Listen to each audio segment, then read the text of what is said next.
Thursday was Ascension Thursday, a day which marks the commemoration of 40 days since Easter Sunday, and the day in which Jesus ascended into heaven. Well, Jesus promised the disciples of the first century and us today that he will not leave us orphans. From this day to today, Jesus has no longer been present to us in the flesh. Now, the account of this day creates all kinds of weirdness and cognitive dissonance for us as Christians living in the 21st century. Men walked on the moon over 50 years ago. That was so long ago that most of them have since died. There are people living on a space station right now, orbiting our planet high above the clouds. Preparations are being made for astronauts to return to the moon and then to continue onward to Mars. Every day, millions of people board airplanes and fly into the clouds. The idea of Jesus ascending into the clouds in a heavenly realm beyond is at odds with all of this. We know what is above us, and it is not heaven. It is the atmosphere and outer space. And yet, scriptures are in agreement on this point. Something like this happened, and there were witnesses to it whose testimony on this was consistent. And not just in the Gospels, but in the letters as well, talk about this event was as a given. I cannot explain it. I was not there. My faith says that these men witnessed something, and that something involved Jesus crossing into another realm, which is separate from, but in constant contact with this one. And ultimately, trying to explain what happened in a rational sense is not something I am interested in doing. God is God, and I am not. And where Jesus went is not all that important to today's story. The important thing is what came next, the men who witnessed it. And this is one of those times in the Christian scriptures that the word is men, not people.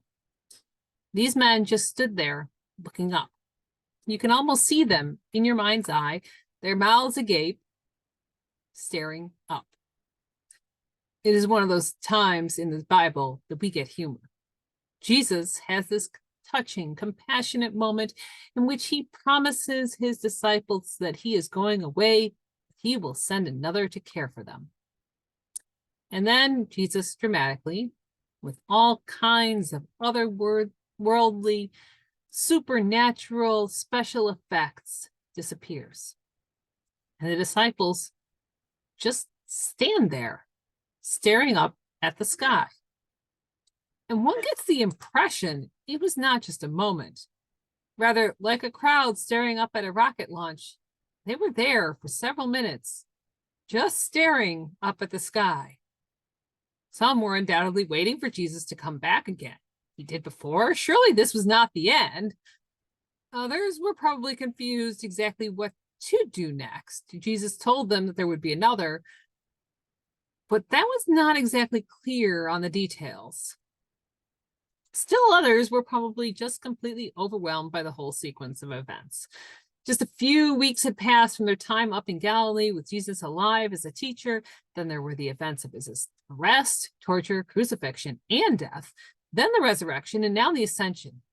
That would be a lot for anyone, much less a bunch of first century Galilean fishermen.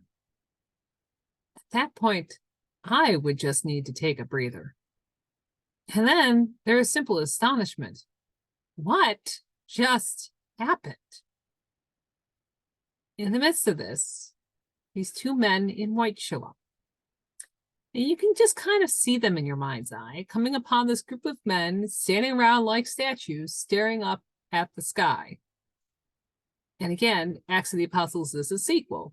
Luke had already written and sent out for distribution a blockbuster gospel. And in it, these presumably same two figures in white were hanging out in Jesus's empty tomb. And they had asked the women who had come to anoint Jesus's body, "Why are you looking for the living amongst the dead?" And so now these two same men, well, probably angels, but men, open acts with a similarly superficially obvious, really profound question. Why are you standing around looking up at the sky? Both times, the text says men in white basically ask the same question. Jesus told you things are different now. Why are you acting like you always have? And ultimately, that is the question for us as well. Jesus changed the world. Why are we standing around with our mouths agape?